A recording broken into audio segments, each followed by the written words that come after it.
जिस देश में गंगा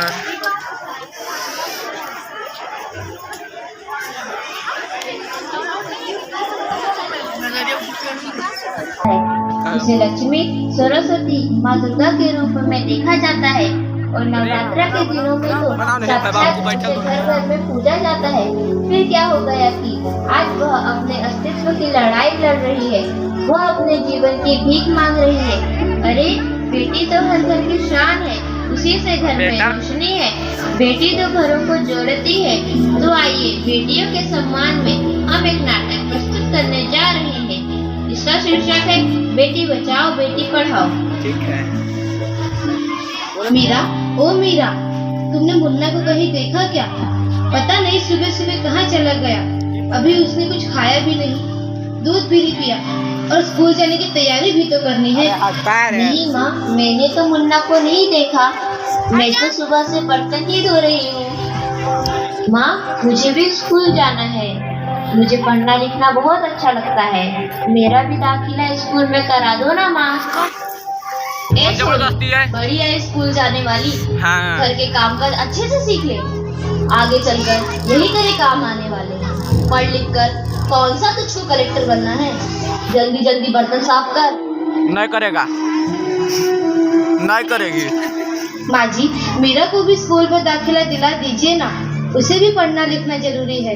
तू चुप कर, पढ़ना लिखना ये तो केवल लड़कों का काम है। उन्हें आगे चलकर घर गृहस्थी की जिम्मेदारी जो संभालनी होती है। जबरदस्ती। अरे क्या हो रहा है? कौन किसकी जवाबदारी संभाल रहा है? और हमारी मीरा क्यों रो रही है? देखिए ना डॉक्टर दीदी, दादी मुझे स्कूल ही जाने नहीं देती। कहती है तुझे पढ़ लिख कर क्या करना है, आगे चल के चूल्हा चौका ही तो संभालना है। अरे यह तो बहुत गलत बात है माँ जी।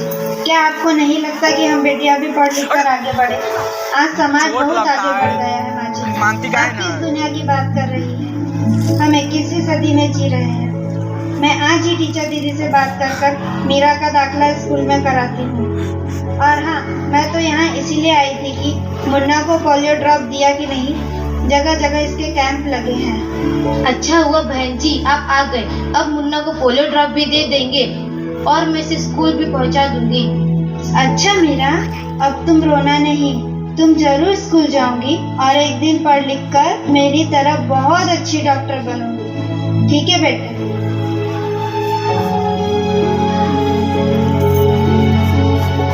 बहू, जरा एक गिलास पानी तो लाना। हाँ। अभी नहीं बाबूजी। ये लीजिए बाबूजी। पनिया कटे गया। अरे ये देखो, अखबार में प्यारी बेटी के बारे में कितनी सुंदर कविता आई है। आओ मैं तुम्हें यह कविता पढ़कर सुनाता हूँ। कहती बेटी बाह पसार, मुझे चाहिए प्यार दुलार। बेटी की अनदेखी क्यों करता है निष्ठुर संसार। सोचो जरा हमारे बिन बसा सकोगे घर परिवार। गर्भ से लेकर यौवन तक मुझ पर लटक रही तलवार। मेरी व्यथा वेदना का अब हो स्थायी उपचार। जब माई जग में न होगी तो तुम जन्म किससे पाओगे। जब बहन होगी घर आंगन में तो किससे रूठोगे, किसे मनाओगे। जब दादी नानी न होगी तो तुम्हें कहानी कौन सुनाएगा। जब कोई स्वप्न सुंदरी ही न होगी तो तुम किससे ब्याह रचाओगे। जब घर में बेटी ही न होगी तो तुम किस पर लाड़ लुटाओगे। जिस दुनिया में स्त्री ही न होगी उस दुनिया में कैसे रह पाओगे। जब तेरे घर में बहू ही न होगी तो कैसे वंश आगे बढ़ाओगे।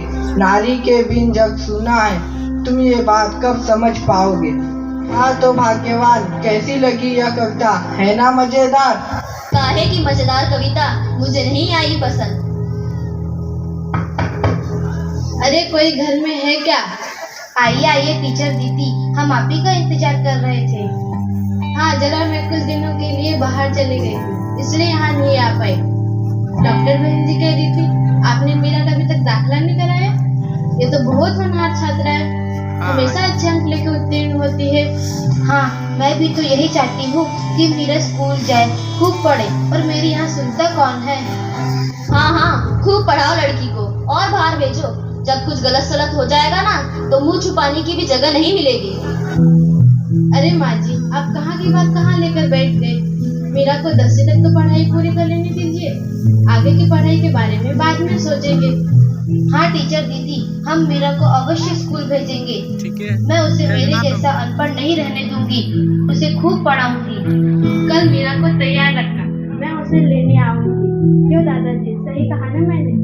हाँ हाँ बेटा, बिल्कुल सही कहा। मैं तो कब से कह रहा हूँ कि मीरा को भी स्कूल जाने दो। प्रणाम बेटा। दूसरा हेलो, बहुत अच्छा।